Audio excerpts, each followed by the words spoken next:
दोस्तों नमस्कार। मैं हूं एक लेखक विजय कुमार पाल और मेरी ये किताबें हैं, आप इनको देखिए पढ़िए।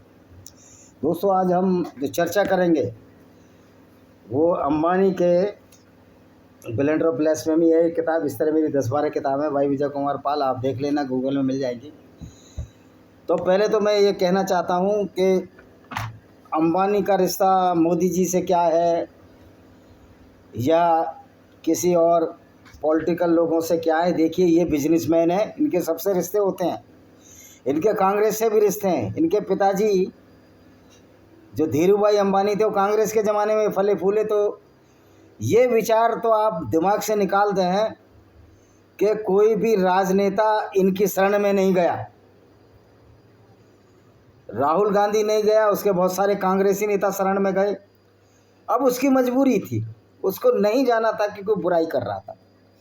बाकी कौन सा ऐसा राजनेता नहीं है जो नहीं गया। तो अंबानी से सबके रिश्ते हैं, ये बात दिमाग से निकाल देनी चाहिए, और ये हर किसी से फ़ायदा लेता रहेगा। तो दोस्तों इस राजनीतिक जो सड़ांध है उसके भ्रष्टाचार का एक बहुत बड़ा नमूना है रिलायंस समूह में गुजरात में जो जामनगर में वनतारा नाम की विशाल योजना की घोषणा की, जिसका मकसद वन्य जंतुओं की देखभाल और संरक्षण कराया है। तो ये कुछ नहीं है कोई अनंत अंबानी, और ये कोई वैज्ञानिक ये वैज्ञानिक नहीं है। ये सिर्फ और सिर्फ अपने एंटरटेनमेंट के लिए अंबानी के लड़के ने खोला है। उसकी भावना अच्छी हो सकती है, मैं नहीं कह रही अच्छी हो सकती, लेकिन उस अच्छी भावना को परिलक्षित भी होना चाहिए। आप किसी भी जंगली जानवर को अपने यहाँ रखकर उस पर प्राइवेट जू खोलने की इजाज़त है भारत में, लेकिन क्या आपके पास इस विशाल परियोजना के लिए ज़मीन थी? अब मैं कहूँगा विशाल परियोजना के लिए ज़मीन नहीं है तो ये और ज़मीन दे देंगे मोदी जी, हमारे भाई नरेंद्र भाई मोदी भाई, हमारे प्रधानमंत्री जो खुद उद्घाटन करे थे। तो जो वनतारा में जो जानवरों के प्रति अनजाने में क्रूरता हो रही है उसके बारे में बात करेंगे। तो इसने जो बताया है कि इस परियोजना के प्रमुख अनंत अंबानी की इस पहल को रिलायंस ग्रुप के प्राइवेट जू की संज्ञा दी जा रही है। इसकी वजह है कि वहाँ हाथी सहित दूसरे वन्य जीवन को रखा जाता है। पहली बात तो है कि हाथी जो है, अगर कोई हाथी जंगल में पला बड़ा है तो उसको जंगल छोड़ देना चाहिए। अब ये क्या कर रहे हैं, हाथियों को ला रहे हैं। नामीबिया से जो चीते आए उनको भी जंगलों में छोड़ा गया है ना। लेकिन क्या ज़रूरत आन पड़ी है जहाँ देश में वैसे ही इतने जंगल कम हो गए हैं, उस जंगल बजाय कि ये वनतारा परियोजना में एक जंगल विकसित कर दिया जाता और अपनी मर्जी से जो जानवर था रहता, जो उसको हैबिटेट अच्छा लगता। तो भारत की अदालतों में इस प्रोजेक्ट के खिलाफ जन याचिकाएँ भी दायर की गई हैं। इनमें से एक याचिका में अनंत अंबानी के प्री वेडिंग कार्यक्रम में शादी से पहले कार्यक्रम जो नंगा नाच हुआ दौलत का, देश विदेश से आए मेहमानों को वन्यजीव दिखाए जाने पर आपत्ति दिखाई है। वहीं एक अन्य याचिका देश में के अलग अलग कोनों से जानवरों को जामनगर भेज देने की आपत्ति दिखाई है। अब चक्कर ये है कि 56, देखिए ये मैं आपको दिखा दूं, आप देखेंगे तो देख लीजिए, ये शायद आपके पर्दे में आ जाए, देख लीजिए। ये है 30 जुलाई 2022 को पुरानी याचिका है। Missus Mary Bela, director cum conservator of forest, jungle safari, नवरापुर छत्तीसगढ़। क्यों दायर की गई है? अब ये देख लीजिए, नंबर देख लीजिए ज़रा इसका, और दायर क्यों गई है वो मैं आपको बताता हूँ। ये नवा रायपुर छत्तीसगढ़ से, क्योंकि छत्तीसगढ़ के सीधे साधे बोली वादे लोगों के जानवर चुराकर अंबानी का बेटा अपने जू में डाल रहा है। ये याचिका है भाई, देख लो, पूरा कैमरा मैंने घुमा दिया है। अब मैं इस याचिका के पढ़ के सुना देता हूँ आपको। इसका नंबर है, रेफरेंस नंबर ZGRRC 2022-26, डेट 3 जुलाई 2022 को है। To Mrs Bela, director cum conservation forest, jungle safari. अब क्यों है देखिए, मैं बताता हूँ ये क्यों है। Madam, it has to come our notice through your inventory that you have supplies sloth beer का नाम है मेहरिसस। मैं भी जूलॉजी किया है मैंने, लेकिन ये क्लियर नहीं है इसका नाम दिखा। मेहरिसस यूरी एंड द फोर हॉर्न्ड स्नेप लो, जो एक हिरन होते हैं। एज, अब ये देखिए ये कौन है मैं बता दूंगा। As you may know that the green zoological rescue and revolution centre is coming up in more than 364 crore area in Jamnagar in Gujarat. This green zoological rescue has been also granted recognition by the Central Zoo Authority, a statutory body of the Ministry of Environment, Forest and Climate Change, Government of India, for the period up to 16/8/2023 under Section 30H of the Wildlife Protection Act 1972. You are requested to kindly convey your content for providing sloth beer, मैं इसका सही नाम है मेलुरुसस यूरेसिंस, in the ratio 1:1 and 4 बॉर्न antelope, जो हिरन होता है छोटा, as the ratio 2:2, which are surplus with your zoo and you will spare with these. Most of the animal in the zoo of the Anant Ambani is being housed in the rescue center, and we are not allowed to give on exchange with our zoos. However, we have corporate social responsibility funds that can be made available for the Jungle Safari Nawa Raipur. You may please send us a grant proposal highlighting the need of Jungle Safari. अब देखिए, तो ये 30 जुलाई 2022 को green zoological rescue and revolution centre ने छत्तीसगढ़ से भालू और चौसिंगा खरीदने का प्रस्ताव भेजा था। अब ये क्या देखिए, रिलायंस शंभू ने बताया कि इस पहल के तहत जामनगर में 3000 एकड़ में एक फैसिलिटी तैयार की गई है, जिसका एक बड़ा क्षेत्र हाथियों के लिए होगा। हाथियों के लिए विशेष रूप से बनाए इस केंद्र में 2200 से ज़्यादा हाथियों को रखा जाता है। भाई तुम्हें हाथी रखने की क्या जरूरत पड़ रही है भाई? जब हाथी जंगल में रह रहे हैं, गरगोड़ा छत्तीसगढ़ के जंगल में रह रहे हैं, हमारे उत्तराखंड के जंगलों में रह रहे हैं, उत्तर प्रदेश के भी बहराइच के हिस्से में रह रहे हैं, जहाँ जहाँ उनको हैबिटेट अच्छा लगता है, जिम कॉर्बेट नेशनल पार्क के आसपास रह रहे हैं, साउथ में रह रहे हैं, तो तुमने स्पेशल कौन सा?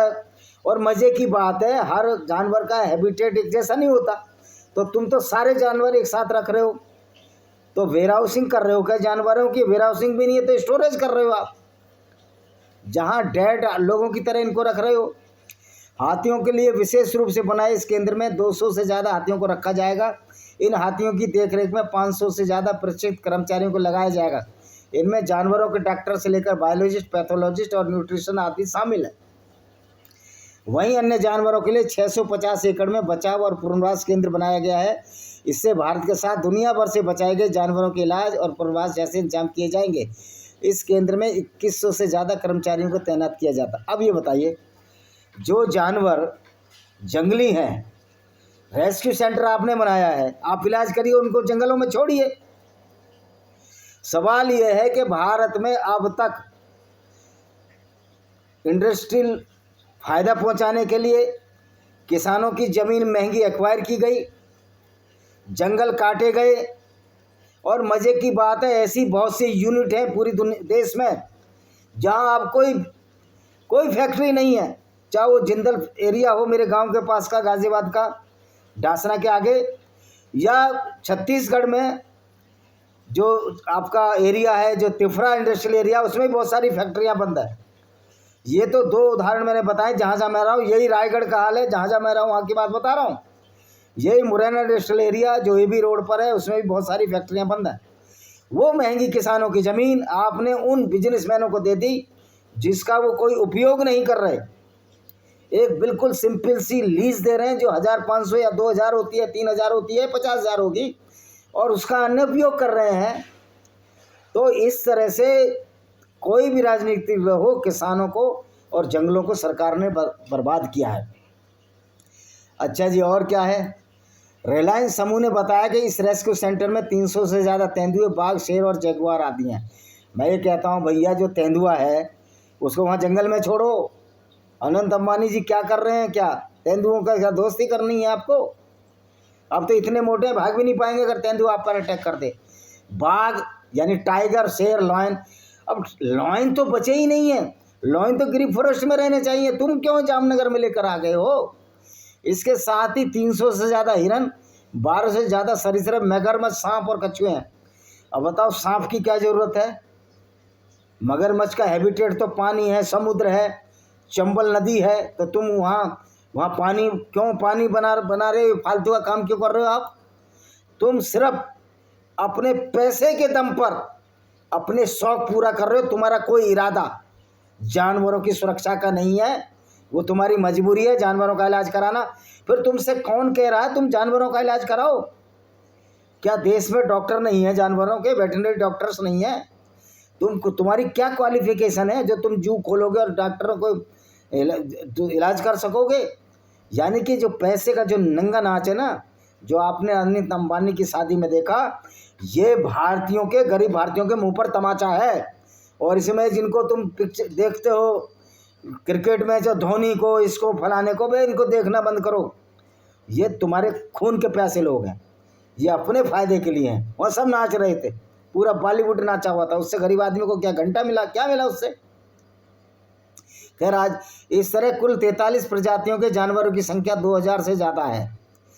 अब ये है कि इसमें एक तरफ Radha Krishna animal welfare trust है, जिसके जिम्मे हाथियों को बचाने के लेकर उनकी देखभाल की जिम्मेदारी है। अब ये जो राधा कृष्ण है, इन्होंने भाई कब हाथी पाले थे? कृष्ण भगवान ने, वो तो गाय चराते थे। अगर गाय के लिए उनको रखा जाए, इसका नाम हाथी, गाय अगर वहाँ पालते, उनको रेस्क्यू करते, तो वो ट्रस्ट बना सकते थे। अब कृष्ण भगवान को भी हाथी पलवा दिए इन पैसे वालों ने। वहीं दूसरी ओर बाकी जानवरों की देखभाल के लिए ग्रीन्स जूलॉजिकल रेस्क्यू रिहेबिलिटेशन शुरू किया गया है। इस केंद्र को ही केंद्रीय चिड़ियाघर की प्राधिकरण से मिनी जू की श्रेणी में मान्यता दी गई है। केंद्रीय चिड़ियाघर प्राधिकरण वो किसका है? वो तो भारत सरकार का है। और भारत सरकार का सर्वा कौन है? आदरणीय नरेंद्र दास दामोदर दास मोदी हैं, जो डिग्री पर भी झूठ बोलते हैं। यार मैंने भी एमएससी किया है, और मोदी जी से तो बाद में क्या होगा, बट नेचुरल सी बात है, वो मेरे से बड़े हैं। मेरी डिग्री पे तो सिग्नेचर वाइस चांसलर या जिसके भी अथॉरिटी है उसके हाथ से सिग्नेचर है। ये कंप्यूटराइज सिग्नेचर तो उस समय थे नहीं जब मोदी जी ने किया। तो खाता न वही जो मोदी जी वही कहीं सही। वो गणेश जी की सर्जरी करा दी उन्होंने, हाथी का मुंह आदमी के सिर पर जड़ दिया। ये संभव है क्या? यानी पाखंड को बढ़ावा दे रहे हैं आप लोग। तो अब ये मोदी जी इनके माई बाप हैं, दे दी अथॉरिटी कि सैया भाई कोतवाल अड्डर किसका? जानवरों के साथ अत्याचार किए जा रहे हैं। इसका संचालन 10 मार्च को गठित GZRC, जिसका मैंने पहले नाम लिया था, किया जा रहा है। सोशल मीडिया पर रिलायंस समूह के इस प्रोजेक्ट को मिलीजुली प्रतिक्रिया देखी जा रही है। और भैया जो चमचे हैं जिनको नौकरी मिलेगी, मुझे तो नौकरी नहीं करनी, मैं भी MSc जूलॉजी हूँ, मुझे तो नहीं करनी तेरे यहाँ नौकरी। जिनको नौकरी करनी है वो चमचे रिटायर्ड IAS IFS जाएंगे वहाँ। तो उन चमचों की तरह मैं तो चमचा नहीं हूँ ना भाई। अच्छा, हालांकि पूर्व IPS अधिकारी ब्रजराज शर्मा मानते हैं भारत में प्राइवेट जू का कोई नया विचार नहीं है। प्राइवेट जू होता है लेकिन ऐसे जानवर रखे जाते हैं। आपने तो रेस्क्यू सेंटर के नाम पर खोला है।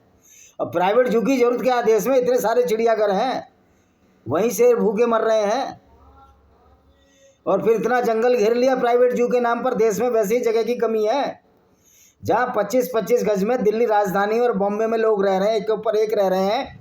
अगर ऊपर के छत से कोई पेशाब करता है तो नीचे के बाथरूम में अभी आवाज़ आती है। वहाँ इतनी ज़मीन खराब करने की क्या ज़रूरत थी? क्योंकि भाई अमीरों के शौक हैं, आपका पैसा है। अनंत अंबानी ने शादी करी, पूरा पैसा बहा दिया, आपका रिलायंस के वो दाम बढ़ा दिए। हालांकि मेरा तो रिलायंस का नहीं है, लेकिन वो मित्तल भी ऐसे करता है, एयरटेल वाले, ये सारे एक जैसे हैं।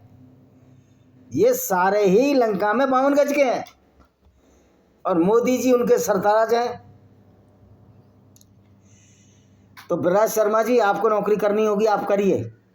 वैसे भी आपको तो आप तो इस समाज में पैदा हुए, आपको तो हर तरफ से चाहिए, मंदिर से चाहिए, कहीं से भी ले लेंगे आप तो। अच्छा, वो क्या कहता है ब्रजराज शर्मा बताता है, भारत में निजी चिड़ियाघर पहले से चलते आ रहे हैं। टाटा समूह से जुड़ा जमशेदपुर जू इसका उदाहरण है। देखिए, टाटा की मुकाबले आप नहीं कर सकते। टाटा तो वो वाहिद शख्स था जो कुत्ता उनके ओबराय, जो उनका होटल है ताज में पैदा हुआ, उसको बोल दिया ये यहीं पैदा हुआ, यहीं रहेगा, और उनके मरने के बाद भी रतन टाटा जी के वो वहीं रह रहा है। तो टाटा की होड़ तो ये अंबानी कर ही नहीं सकता। टाटा ने कभी इतनी लेविश शादियाँ नहीं की, हजारों करोड़ रुपया इस अनंत अंबानी के नाम पर ये अंबानी ने जो उड़ाया है, ये गरीबों के मुंह पर तमाचा है। और ये चिड़ियाघर खोला है, ये भी गरीबों के मुंह पर तमाचा है। और बीजेपी की औकात बताता है कि तुम तो कूड़े करकट और जानवरों की तरह हो, जो गरीब लोग हो। और मोदी जी बड़ा सीना ठोक ठोक कर कहते हैं हम 56 इंच के सीने वाले हैं, देश तरक्की कर रहा है, घंटा तरक्की कर रहा है देश।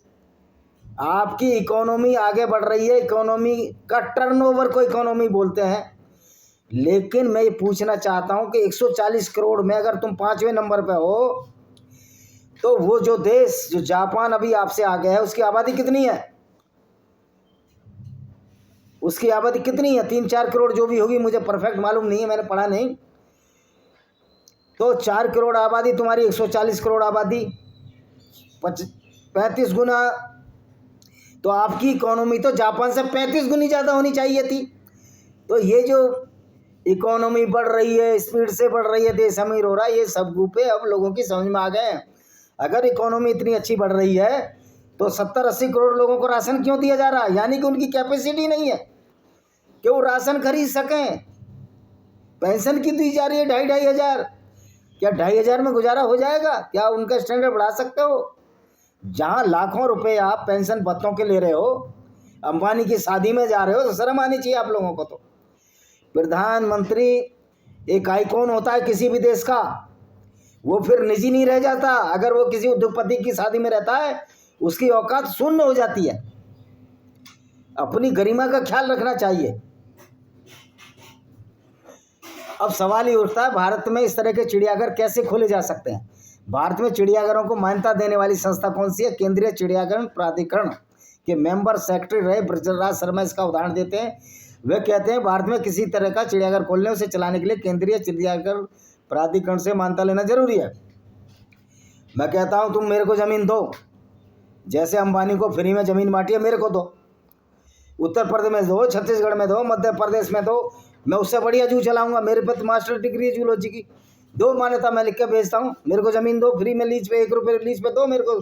100 एकड़ ज़मीन 100 रुपये लीज पे, मैं उससे बड़ा बढ़िया चिड़ियाघर खोलता हूँ, उससे बढ़िया डॉक्टर रखूँगा। भाई कोई बिजनेसमैन, इसका कुछ स्वार्थ है इसमें, और मोदी जी का भी कुछ स्वार्थ है जो उद्घाटन करने गए। मुझे नहीं पता क्या स्वार्थ है। वैसे अब धीरे धीरे इनका जो है अब कलर सामने आ रहा है, इनकी औकात सामने आ रही है बीजेपी वालों की। मैं भी आरएसएस की शाखा में जाने वाला आदमी था, लेकिन इस बार मैं बीजेपी को वोट नहीं दूंगा। सीधी और सिंपल बात, नो बकवास। अच्छा जी, ये मान्यता मिलने के बाद चिड़ियाघरों को साल 2009 में संशोधित किए गए चिड़ियाघर मान्यता नियम के तहत चलाना होता है। अब चिड़ियाघर के नियम ही ऐसे कर दिए हैं जो अमीरों के फेवर हों। लेकिन सवाल यह उठता है, चिड़ियाघर में जानवरों की देखरेख और सुरक्षा निश्चित कर जिम्मेदारी किस पर आती है? इसका जवाब देते हुए शर्मा बोलता है, जो यही नौकरी कर लेगा उसके यहाँ जाके, केंद्रीय चिड़ियाघर प्राधिकरण नियम रूप से सभी चिड़ियाघरों का मुआयना करता है। भाई जो केंद्रीय चिड़ियाघर प्राधिकरण है वो अपने शेरों का मुआयना कर ले। दिल्ली में शेर भूखे मर रहे हैं, जानवर भूखे मर रहे हैं, बहुत सारे चिड़ियाघरों में जानवर भूखे मर रहे हैं, शेरों की हड्डियाँ तक निकल रही हैं। वो बेचारे ऐसे देखते हैं कि कुछ खाना मिल जाए तो मेरी अगली 24 घंटे की सांस चल जाए। पहले जो केंद्रीय चिड़ियाघर प्राधिकरण है, पहले अपने चिड़ियाघर जो उसके अंडर आते हैं गवर्नमेंट के, उनको ठीक कर ले। हर जगह तुम्हारा भ्रष्टाचार है। मोदी जी कहते हैं ना खाने दूंगा ना खाऊंगा। ओ भाई तुम मत खाओ, दूसरे को खाने तुम बिल्कुल मत खाओ, अच्छी बात है, ईमानदार रहो, लेकिन दूसरे खा रहे हैं तुम्हारे सामने, तुम कुछ भी नहीं कर पा रहे। सही बात है, खाना का खान ले। हाँ, तुम कुछ नहीं कर पा रहे। ये जरूर है जो तुम्हारा ये जुमला है, खाऊंगा ना खाने दूंगा, ये गरीबों पर जरूर फिट बैठ रहा, तुमको खाने नहीं दूंगा बेटा, 5 किलो में पूरी महीने का राशन लो। और अब मोदी को अकल आई है कि जीएसटी का रेट कम करें, 5 साल बाद 13 साल बाद अकल आई है। तो ये सरकार तो लोगों को डराया जा रहा है। 112 करोड़ हिंदू को कौन मार के खा जाएगा। कांग्रेस की क्या औकात है कि मुस्लिम अपीजमेंट के नाम पे हिंदू खत्म कर दे। अगर हिंदू सड़क पर आ गया तो राहुल गांधी भी इटली भाग जाएगा, क्योंकि जातियों में बटे हुए हो तो तुम्हारा शोषण ही होता रहेगा। इसके लिए एकजुट होना भी जरूरी है। तो सवाल ये उठता है, अगर वे मानकों पर खरे नहीं उतरते तो उन्हें सुधार करने के लिए कहा जाता। भाई उनको बंद क्यों नहीं किया जाता सुधार करने के लिए? क्योंकि सारे उद्योगपति चला रहे हैं। किसी भी चिड़ियाघर की मान्यता स्थायी नहीं होती है। मान्यता रद्द में तो अगर तुम अंबानी की मान्यता जब ही रद्द होगी जब ये आ जाएगा राहुल गांधी, या कांग्रेस आ जाए या कोई दूसरी पार्टी आ जाए। मुझे नहीं लगता कि राहुल गांधी में वो कैपेसिटी है, कांग्रेस आ सकती है। अगर कांग्रेस आएगी तो मोदी की लप्पाजी की वजह से आएगी, जिस तरह राहुल की मूर्खता की वजह से बीजेपी आई है। इनका सरकार का आने जाने में योगदान इनकी मूर्खता ही होगा। सवाल ये उठता है, अगर चिड़ियाघर में हाथी या बाघ जैसे संरक्षित जानवर की मौत होती है तो उस स्थिति में जांच से लेकर जानवर तक के सबको जलाने और दफनाने की जिम्मेदारी किसकी होगी? क्योंकि हाथी को पूरा जला दिया जाता है, क्योंकि कई लोग हाथी दांत की वजह से हाथी को मार देते हैं और हाथी दांत निकाल कर उसको जला देते हैं, कह रहे हाथी अपनी मौत मर गया। और मुझे तो बिल्कुल लगता है कि ये तो बिजनेसमैन आदमी है अंबानी, ये तो पैसे के लिए कुछ भी कर सकते हैं। ये तो इनकी तो औकात हमने देखी है कि मारवाड़ी छत्तीसगढ़ में क्या क्या करते थे पैसे के लिए, बिजनेसमैन। तो इनकी औकात से हम भली तरह परिचित हैं। तो ये तो और भी बड़ा वाला बिजनेसमैन है। रिलायंस समूह की ओर से जारी एक वीडियो में एक हाथी दांत है, एक वीडियो है इसका। हाथियों को भारतीय वन्य जीवन संरक्षण कानून 1973 के तहत शेड्यूल 1 में बाघों के स्तर का संरक्षण देने का प्रावधान किया गया है। प्रावधान यह है कि जो जानवर रेस्क्यू किया जाएगा, हाथी या बाघ, उसको वापस वहीं छोड़ा जाएगा जहाँ से वो लाए हो। जैसे माधुरी हथनी को कोल्हापुर से उठा लाए। और महाराष्ट्र की जनता इतनी सीधी सादी है, वहाँ बीजेपी की सरकार है देवेंद्र फडणवीस की। बस एक हिंदुओं के नाम पर ये लोगों को मूर्ख बनाए जा रहे हैं। और 70 करोड़ में से 70 करोड़ लोगों को राशन दे रहे हैं। तुम तो बड़े हितैषी हो ना गरीबों के। 50 करोड़ तो गरीब हिंदू ही राशन ले रहे हैं। मुसलमानों की संख्या 20 करोड़ है, 20 करोड़ में सारे तो नहीं ले रहे। तो 60 करोड़ तो हिंदू ही ले रहे हैं। ईसाई केरल में बहुत अमीर हैं, बहुत कम लेते हैं। सरदार बहुत ज़्यादा गरीब नहीं है, बहुत थोड़े ना के बराबर। तो 70 करोड़ तो हिंदू ही राशन ले रहे हैं तुम्हारा। ये कैसी हिंदुओं की सरकार है जो हिंदू भिखारी की तरह लाइन में खड़ा राशन के लिए? ये सब बेवकूफ़ बनाते हैं तुमको। सवाल उठता है, अगर आप भाई, अब सवाल इसलिए है क्योंकि भारतीय वन्य जीव विभाग के लिए हाथी दांत जैसी चीज़ों का व्यापार रोकना बड़ी प्राथमिकता। अब ये हाथी मर जाए इसके तो बेच देगा। हाथी दांत करोड़ों में बिकता है। भाई बिजनेसमैन का कोई भरोसा नहीं, वो कितना भी नीचे गिर सकता है बिजनेस के लिए। जिसके कोई अपने लड़के की शादी में खर्चा करने के लिए सबको नचा दे और रिलायंस के चार्ज बढ़ा दे, वो आपकी जेब से पैसा गया, ये आपको समझना चाहिए। हाँ, अगर अक्सर ईमानदार हो जाए तो किसी राजनीतिक की और किसी बिजनेसमैन की इतनी औकात नहीं है जो आंख मिलाकर उनसे बात कर सके। ये अफसरों को, कार्यरत कर्मचारियों को सोचना पड़ेगा कि ये देश का जो शासन और सत्ता चलाने वाले लोग हैं, अधिकारी और कर्मचारी हैं, और पब्लिक की सेवा करने को देश से चलाए, तो व्यापारियों को, राजनीतिक नेताओं की औकात ही नहीं रह जाएगी।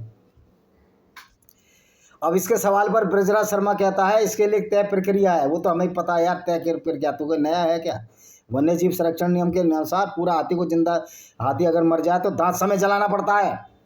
शेर को भी दांत समेत जलाना पड़ता है, नहीं तो शेर के दांत से भी वो बना लेते हैं, कुछ उपकरण बना देते हैं कानों में डालने वाले, उनकी हड्डियों से बना लेते हैं। हाथियों के मामले में सामान्य रूप से दांतों को शरीर से अलग नहीं किया जाता है, तो पूरे शरीर को ही जलाया जाता है। हालांकि अगर कोई जानवर को कोई संक्रामक बीमारी है तो उस स्थिति में पोस्टमार्टम के बिना ही दफनाया जाता है। तो आशंका ये भी है कि एक निजी चिड़ियाघर में कोई अनुचित गतिविधि होती है, उस स्थिति में वन विभाग क्या कर सकता है? अगर कुछ ऐसा होता तो वन विभाग के शीर्ष अधिकारी संबंधित जू के खिलाफ जांच करने के लिए कार्रवाई कदम उठा सकते हैं। ओ भाई, तुम्हारी नीति तो सही है पर नीयत भी तो सही होनी चाहिए। अगर तुम्हारी नीयत सही होती तो इसको वनतारा प्रोजेक्ट की वही नहीं मिलती। इसको अब हाथी पालने का शौक आ गया तो हाथी पाल लिया। भाई अनंत अंबानी की क्वालिफिकेशन क्या है? उसके पीछे अगर तेंदुआ दौड़ जाए तो अपनी जान भी नहीं बचा सकता भाग के। वो इतना फिट भी नहीं है कि वनतारा जू में घूम सके, ना वो मुकेश अंबानी इतना फिट है, ये चल फिर तो सकते ही नहीं। ये जंगल सफारी करेंगे उनके साथ, उनका ये शोषण कर रहे हैं। माधुरी नाम के हाथी को उठाया कोल्हापुर से इलाज कराने के बहाने, तो क्या महाराष्ट्र में पूरे में कोई डॉक्टर नहीं था, वेटरनरी डॉक्टर नहीं था? महाराष्ट्र में कोई चिड़ियाघर ही नहीं है, बॉम्बे चिड़ियाघर है, पुणे चिड़ियाघर है। तो ये सब जमीन को एनक्रोच करने की चाल है और अपना मनोरंजन करने की चाल है। किसकी कॉस्ट पर? जानवरों की मौत की कॉस्ट पर। तो आप ये देखिए, जंगलों में रहने वाले जीवों को निजी चिड़ियाघरों में लाने से बचा जाना चाहिए। अगर कोई जंगल में रहने वाले को लाया भी जाता तो इलाज के बाद उन्हें जंगलों में छोड़ना चाहिए ताकि वे असली जंगल में लौट सकें। तो जो वनतारा प्रोजेक्ट है ये एंटी एनिमल है, पशु के खिलाफ क्रूरता का एक उदाहरण मात्र है। और मुझे डर वर नहीं तुम्हारे कानून और पुलिस का, क्योंकि मैं तो चाहता हूं कि मुझे इस तरह कोई अरेस्ट करे और फिर बहुत बड़ा आंदोलन खड़ा करें हम इस देश में। क्योंकि पैसे के दम पर आप कुछ भी कर रहे हो, आपको एक ABCD आती नहीं है, हाथियों को वहीं छोड़ना होता है, ये आजकल का नियम है। और फिर चिड़ियाघर में हाथी लाने की जरूरत क्यों है? क्योंकि उद्योगपति सारी देश की ज़मीन खा गए हैं, किसानों की ज़मीनें खा गए हैं, तो ज़मीन बची नहीं, जंगलों तक में फैक्ट्रियाँ लगा ली हैं। जब उद्योगपति पूरे देश की ज़मीन खा जाएगा तो फिर हाथियों को छोड़ोगे किधर? तो जो ये उद्योगपति हैं, बहुत सारे, मैं सबको नहीं कह रहा, जो बेईमान उद्योगपति हैं वो इस देश को बर्बाद कर रहे हैं। इसी के साथ मैं इस वीडियो को विराम देता हूं। और अगर किसी को पढ़ना है कि किस तरह पूरी कल्चर को बर्बाद किया जाता है तो लेमेंट of Sinjar by Vijay Kumar Pal जरूर पढ़िए। और भी बहुत सारी किताब हैं। मैं यहीं इसको विराम देता हूं। वंदे मातरम, जय हिंद, आपका दिन शुभ हो।